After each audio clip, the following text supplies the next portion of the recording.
کیا رمضان میں مرنے والا ڈائریکٹ جنتی ہو جاتا ہے؟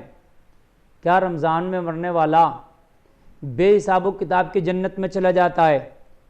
اس کے تعلق سے میں عرض کرنا چاہوں گا، بتانا چاہوں گا کہ جیسا کہ حدیث سے ظاہر ہے، ہاں رمضان میں اگر انتقال کیا تو رمضان میں انتقال کرنے کا فائدہ ہے، مرنے والے کو اس کا بینیفٹ ملتا ہے، لیکن کیا سب مرنے والوں کو ملتا ہے؟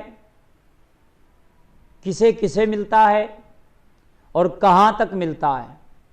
تو وہ میں آج عرض کرنا چاہوں گا اور تھوڑی سی اس کی وضاحت کر دوں میں کہ معزز سامعین، اگر رمضان میں کسی نے انتقال کیا تو کیا وہ ڈائریکٹ جنت میں جائے گا؟ بہت سے لوگوں کو کنفیوژن رہتا ہے اس کے تعلق سے، بہت سے کہتے ہیں بھائی جنت میں چلا گیا۔ تو دیکھیے، اس میں اگر رمضان میں مرنے کا کوئی فائدہ ہونا ہے، جنت ملے گی، تو اس کے لیے ایمان والا ہونا شرط ہے۔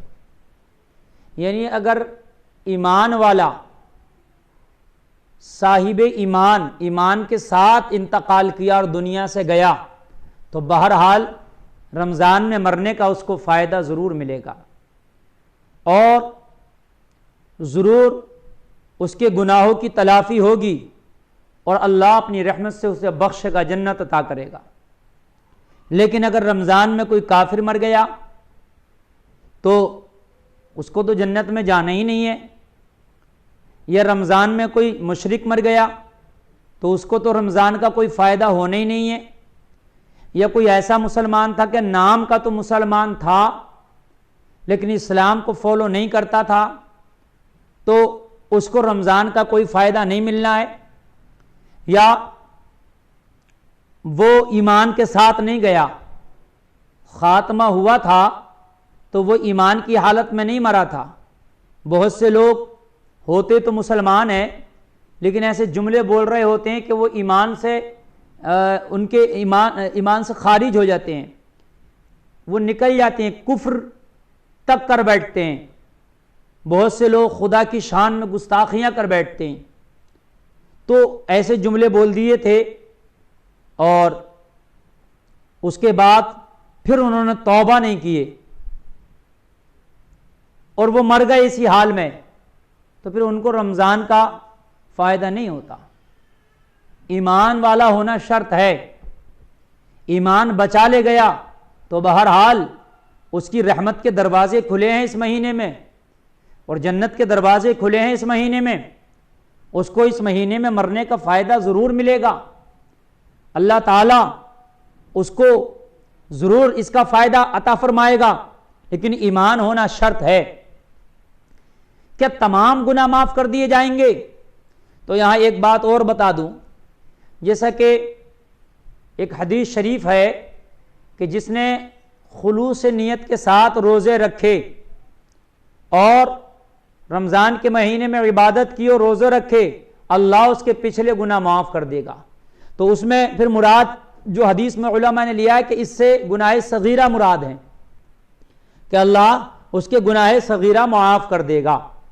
تو پھر یہاں بھی سارے گناہ مراد نہ لیے جائیں کہ وہ اگر مرا تو اس کے سارے گناہ معاف ہو جائیں گے، پھر اگر وہ مرا تو پھر یہاں بھی گناہ صغیرہ، جو گناہ صغیرہ ہیں وہ اللہ اپنی رحمت سے معاف کر دے گا۔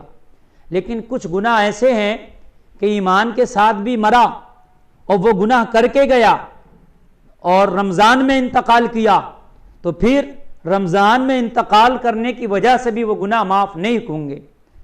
اگر اللہ چاہے ایمان کے ساتھ مرا لیکن کچھ گناہ کبیرہ بھی تھے، بڑے گناہ بھی تھے، لیکن کچھ گناہ تو ایسے ہیں کہ وہ اگر مرا اور توبہ کر لیا تھا مرنے سے پہلے تو اللہ معاف کر دے گا، لیکن کچھ گناہ ایسے ہیں کہ رمضان میں بھی مرا، ایمان والا بھی مرا، پھر بھی معاف نہیں ہوں گے۔ جیسے حقوق العباد، کسی کا قرضہ لے کے مر گیا، کسی کو ستا کے مر گیا، کسی کا حق مار کے مر گیا، کسی کو کی چغلی کر کے مر گیا تو پھر اللہ معاف نہیں کرے گا جب تک کہ جس کا قرضہ لیا ہے اس کا قرضہ ادا نہ کر دے۔ اللہ کے رسول صلی اللہ علیہ وسلم قرضہ ادا کرنے میں بہت جلدی کیا کرتے تھے، اور قرضہ ادا کرنے میں جلدی کرنا چاہیے۔ بہت سے لوگ قرضے میں بہت دیر کرتے ہیں، دے دوں گا نہیں دوں گا، اور کام بعد میں، پہلے قرضہ دو، پتہ نہیں تو مر جائے تیرا قرضہ تیرے وارثین دیں کہ نہ دیں۔ کسی کو ستایا تھا تو اس سے معافی مانگ لو، کسی کا چغلی کیا تھا معافی مانگ لو، کسی کا حق مارا تھا اس کو واپس دے دو۔ اگر اس حال میں مر گئے کہ تمہارے ذمے کسی کا حق تھا تو پھر آپ وہ نہیں بخشا جا سکتا، وہ حق آپ کو میدان محشر میں پورا کرنا ہوگا، جس شکل میں اللہ چاہے گا کرائے گا، پھر وہ نیکیوں کی شکل میں۔ کسی کو آپ نے ستایا تھا اس سے معافی مرنے سے پہلے ہی دنیا میں مانگ لو، پھر اللہ تعالیٰ تجھے معاف کر دے گا۔ پھر اللہ کی رحمت سے کہ دروازے کھلے ہیں، بے شک وہ معاف کرنے والا ہے، لیکن ایمان والا ہونا شرط ہے رمضان میں مرنے کے لیے۔ اب ہم نے مال کسی کا مار لیا ہے، مر رمضان میں گئے، کسی کو ستایا ہے، مر رمضان میں گئے، کسی کا حق مارا ہم مر رمضان میں گئے، تو یہ معاف نہیں ہونے والا۔ یہ حق معاف کرانے سے اس سے یا اس کا ادا کرنے سے ہی حق ادا ہوگا، ورنہ رمضان میں مرنے سے یہ حق ختم نہیں ہو جاتے ہیں۔ اللہ بہت غفور الرحیم ہے، اس میں کوئی شک نہیں۔ مجھے ذہن میں ایک بات آ رہی ہے، حجاج ابن یوسف جب موت کا وقت قریب آیا تو وہ اس کی ماں اس کے پاس آئی اور پاس آ کے بولی، بیٹا میں ڈرتی ہوں تیرے ساتھ تیرا رب کیا معاملہ کرے گا، تو نے بڑے ظلم کیے ہیں، بڑے لوگوں کو قتل کیا ہے، بہت لوگوں کو تو نے مارا ہے، ذبح کیا ہے، کتنے لوگوں کو تو نے ستایا ہے، صحابہ کا تو قاتل ہے، بیٹا پتہ نہیں کیا ہوگا۔ تو وہ ہنسنے لگا، بولا کیوں ماں بولی کیوں ہنستا ہے؟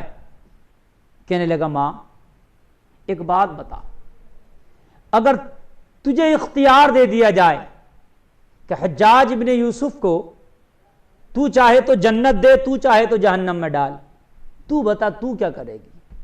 تجھے پتا ہے میں گناہ گار ہوں، تو بتا کیا کرے گی؟ تو ماں نے کہا بیٹا اگر مجھے اختیار دے دیا جائے تو میں تیرے لیے جنت کا ہی فیصلہ کروں گی کہ تجھے جنت میں ڈال دوں، تجھے جنت دوں۔ تو کہا ماں وہ رب تو 70 ماؤں سے بھی زیادہ اپنے بندوں پر مہربان ہے، پھر میں کیوں اس کی ذات سے نا امید ہو جاؤں؟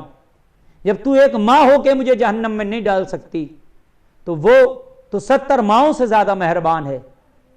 بے شک یہ بات صحیح ہے، لیکن ایمان ہونا شرط ہے۔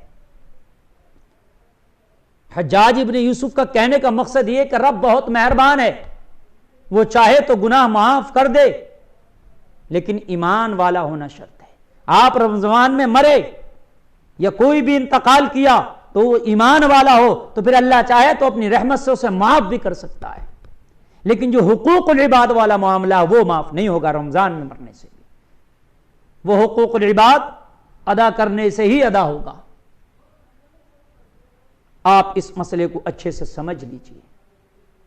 مرنے کا فائدہ ضرور ہے، لیکن ایمان کے ساتھ مرنے کا فائدہ ہے، اور مطلق طور پہ جو گناہوں کی تلافی ہے وہ گناہ صغیرہ ہیں، اللہ انہیں معاف کر دے گا، اور اللہ چاہے اپنی رحمت سے تو بڑے گناہ بھی معاف کر دے گا، گناہ کبیرہ بھی معاف کر دے گا، لیکن ایمان کے ساتھ اگر گیا اور ایمان بچا لے گیا تو پھر اللہ معاف کرنے والا ہے۔